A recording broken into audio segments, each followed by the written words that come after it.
भारत अपने इस वीडियो के माध्यम से आप सभी लोगों के बीच में मैं आज दो महत्वपूर्ण पहलुओं के ऊपर चर्चा करने वाली हूँ। पहला, आपका और मेरा फेवरेट एंटरटेनमेंट इंडस्ट्री यानी कि बॉलीवुड किस प्रकार से जनता जनार्दन अपनी हिम्मत से और अपनी एकता से एंटरटेनमेंट इंडस्ट्री के कुछ सो कॉल्ड महान इंटरटेनर्स को अपने घुटनों पर लेकर के आ गई है और किस प्रकार से वो छटपटा रहे हैं, कौन सा विलाप कर रहे हैं, कौन सी विदेशी एजेंसीज को अपने पक्ष में ला करके खड़ा कर रहे हैं और क्यों उनको इतनी तकलीफ हो रही है।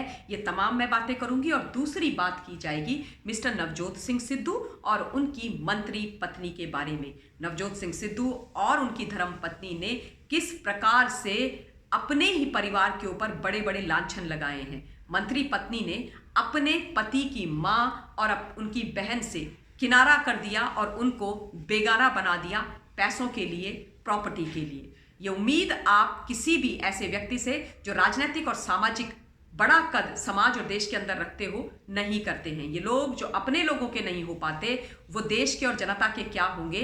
प्रश्न ये है जो मैं आप लोगों के बीच में छोड़ूंगी। निवेदन, वीडियो को अंत तक देखिएगा, पॉइंट ऑफ व्यू कमेंट के माध्यम से मुझ तक पहुंचाइएगा और चैनल को सब्सक्राइब करते हुए बेल आइकन को जरूर दबाइएगा। पहले बात की जाएगी एंटरटेनमेंट इंडस्ट्री की। एंटरटेनमेंट इंडस्ट्री जो सुशांत की रहस्यमयी मृत्यु के बाद लगातार हाशिए में है। एंटरटेनमेंट इंडस्ट्री जो अपनी मनमानी इस देश के अंदर अपने हिसाब से चलाती रही है। एंटरटेनमेंट इंडस्ट्री जिसको ये लगा कि जनता उनके लिए सिर्फ इस्तेमाल करने की वस्तु है, हम उनको फॉलो करें, मिलियंस में उनके फॉलोअर्स बढ़ाएं, हमारी फॉलोअर जो उनको फैन फॉलोइंग होती है उसका इस्तेमाल करके ये बड़ी बड़ी ब्रांड्स को एंडोर्स करके लाखों अरबों रुपए कमाएं, घर अपने बड़े बड़े बनाएं, उसके बाद पिक्चर्स भी अपनी थिएटर पर लेके आए, पैसे खर्च करके जनता वहां पर जाए, इनकी पिक्चर देखे, इनके घरों के बाहर खड़े होकर के ईश्वर की तरह इनको पूजे, इनके दर्शन के लिए वेट करे और उसके बाद जब मौका पड़े तो ये जनता को दूध में से मक्खी की तरह निकाल करके बाहर फेंक दें। वो एंटरटेनमेंट इंडस्ट्री जिसको फाइनली अपनी ही दवाई का जो स्वाद है वो चखने को मिला है और जनता ने वो स्वाद इनको चखा दिया है।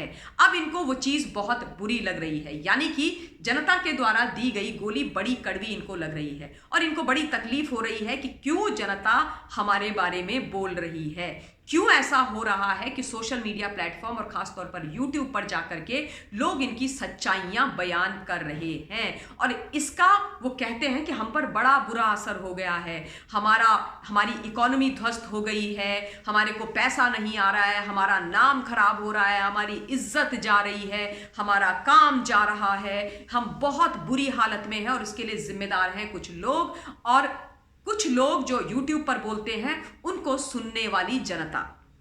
इन शॉर्ट, जनता गलत और ये लोग सही। और ये तमाम चीजें वो किसके माध्यम से बुलवा रहे हैं? बीबीसी के द्वारा। बीबीसी को बकायदा हायर किया गया है, सीरीज पर सीरीज बीबीसी बनाती है और उसके बाद निकालती है। उसमें एक बिल्कुल कहानी तय की जाती है। स्वरा भास्कर जैसी सी ग्रेड एक्ट्रेस को लाया जाता है, इंटरटेनर को लाया जाता है जो जॉबलेस है, जिसके पास कोई काम नहीं है, जिसने आज तक कोई हिट फिल्म नहीं दी है। हाँ, अगर उसने कुछ किया है तो देश के खिलाफ बोला है। वो मुझे लगता है कि टूल किट गैंग का एक बहुत महत्वपूर्ण हिस्सा है। देश के विरोध में कुछ भी बोलना होता है तो सबसे अग्रणी होती हैं। वो स्वरा भास्कर कहती है मेरे पास काम नहीं है। अरे स्वरा भास्कर, आपके पास काम कब था आप ये तो बता दीजिए, क्योंकि हमारे हिसाब से तो आपके पास कभी कोई काम नहीं था। 2 नाम गिना दीजिए आपकी सुपर डुपर पिक्चर्स का तो मैं मान जाऊं। वो स्वरा भास्कर का इंटरव्यू बीबीसी लेती है। उसके अलावा तमाम चीजों की बात की जाती है कि देश की जनता बॉलीवुड एंटरटेनमेंट इंडस्ट्री को बदनाम कर रही। पहली बात, बीबीसी को एक मेरी तरफ से सलाह, पहले अपने आप को बचाइए। आपकी जो बुरी दशा आपके खुद के देश यूके में हो रही है उससे निपटिए। यूके की सरकार ने बीबीसी के फंड्स आने वाले 2 सालों के लिए रोक दिए हैं और रोके किस लिए? क्योंकि बीबीसी लगातार अपनी सरकार के खिलाफ जनता के बीच में फेक स्टोरीज नैरेटिव बिल्ड करके पेडल कर रही होती है और द्वेष फैलाने की कोशिश करती है। इसलिए यह सख्त एक्शन उनके खिलाफ लिया गया। 2 साल के लिए फंड रोके गए हैं और आने वाले समय में इनका लाइसेंस भी कैंसिल हो सकता है। तो मतलब ये तो अच्छी बात है भाई, चोर चोर मौसेरे भाई हो गए हो। कुछ इंटरटेनर्स और ये बीबीसी वाले मिल करके आंख दिखा रहे हैं देश की जनता को और बोल रहे हैं कि गलत बातें ना की जाए। हाँ, मैं ये जरूर मानती हूं कि किसी को भी अपनी विचारों की अभिव्यक्ति की स्वतंत्रता का गलत इस्तेमाल नहीं करना चाहिए, झूठ चीजें नहीं बोलनी चाहिए, अपनी तरफ से बना करके कोई बातें नहीं बोलनी चाहिए। जैसे कई लोग सुशांत के जिंदा रहने की खबरें बताते हैं, इस तरीके की चीजें किसी के बारे में भी नहीं की जानी चाहिए। जब इंटरटेनमेंट इंडस्ट्री इस देश में, इस देश की सभ्यता, संस्कृति, सनातन धर्म, हमारे ईश्वर के ऊपर झूठ बोलती है, उसका मजाक बनाती है, भद्दे तरीके से चीजें परोसती है, उनको भी यह हक नहीं है कि वो फ्रीडम ऑफ एक्सप्रेशन के नाम पे इतनी घटिया और ओछी चीजें जनता के बीच में परोसेंगे तो उनको सुनना पड़ेगा। और दूसरी जरूरी बात, अगर इनको ये लगता है कि नेपोटिज्म करके ये लोगों के भाग्य विधाता बनेंगे, कुछ लोग, सारे लोग नहीं, तो फिर उनके खिलाफ उन लोगों के बारे में जरूर बात की जाएगी।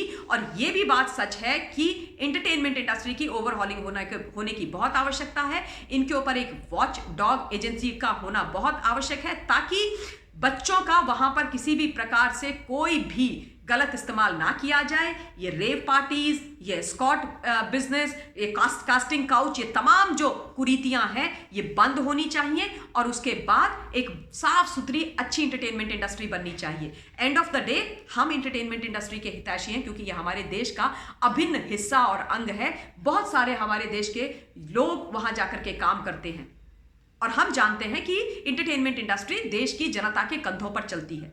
और इसलिए हम नहीं चाहते कि जनता का पैसा इनडायरेक्टली गलत कामों में जाए, ड्रग्स में जाए, रेप पार्टीज में जाए, ये हम कतई नहीं चाहते। और हम ये भी नहीं चाहते कि इंटरटेनर्स नाम और इज्जत कमा करके, मिलियंस ऑफ फॉलोवर्स कमा करके अपने ब्रांड्स तो एंडोर्स करें, करोड़ों रुपए कमाएं और उसके बाद जनता और देश के खिलाफ बोले। ये सब चीजें कतई देश के अंदर बर्दाश्त नहीं की जाएंगी। और जो खेल अभी तक चला है वो खेल भी बर्दाश्त नहीं किया जाएगा किसी भी कीमत पर। अब थोड़ी सी जल्दी से बात की जाएगी मिस्टर नवजोत सिंह सिद्धू के बारे में। मिस्टर नवजोत सिंह सिद्धू की पत्नी नवजोत कौर सिद्धू ने अपनी सास और ननद से अपना पल्ला ही झाड़ लिया, डिसोन कर दिया दोनों को, और बोला कि हम नहीं जानते सुमन तूर कौन है। सुमन तूर यूएस से जो आई थी, जो नवजोत सिंह सिद्धू की बड़ी बहन है, एनआरआई है, चंडीगढ़ में उन्होंने एक बहुत बड़ी प्रेस कॉन्फ्रेंस करी थी और एक बहुत ही घिनौना सच सिद्धू का देश के सामने रखा था कि किस प्रकार से प्रॉपर्टी के लिए सिद्धू ने अपनी ही मां को छोड़ दिया, नकार दिया, लावारिस छोड़ दिया। माताजी लगातार सिद्धू से, बेटे से मिलने की कोशिश करती रही, हाथ जोड़ती रही, घर के दरवाजे उनके मुंह पर बंद कर दिए गए, और फाइनली अंततोगत्वा मां ने बेटे के इतने बड़े ओहदे पर, इतने बड़े नाम होने के बावजूद भारतवर्ष के एक रेलवे स्टेशन में अपने अंतिम सांस ली और प्राण त्याग दिए लावारिस तरीके से।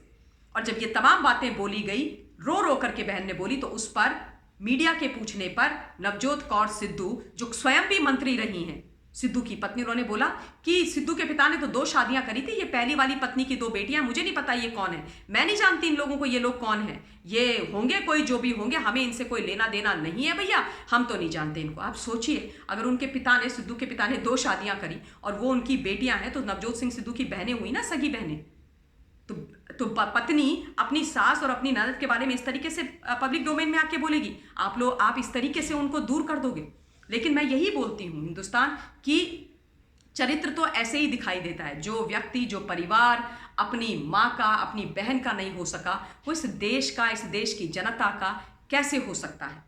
जिसने अपनी माँ के बारे में नहीं सोचा, वो माँ भारती के बारे में कैसे सोच सकता है। इसीलिए तो बार बार जाकर के वो बाजवा को और इमरान को गले लगाते हैं। वो कहते हैं कि पाकिस्तान में मुझे सम्मान मिलता है, इमरान मेरा यार है, मतलब हमारा दुश्मन मुल्क उनका अपना है, उनका प्यारा है। लेकिन अब बात समझ में आ जाती है कि उनके लिए ये बहुत सामान्य है, ये वो करते आए हैं। तो ये जो 2 चीज़ें थी मुझे आप लोगों को बतानी थी, मैंने बता दी। और अब मैं निवेदन करूंगी कि आप लोग इस विषय पर अगर कुछ भी आपको ज़्यादा जानकारी है तो मुझ तक पहुंचाइएगा कमेंट के माध्यम से। इस वीडियो के लिए मैं अपनी वाणी को विराम देती हूँ। जल्द आप लोगों के बीच में फिर से हाजिर होंगी। Till then stay safe, stay blessed and Jai Hind.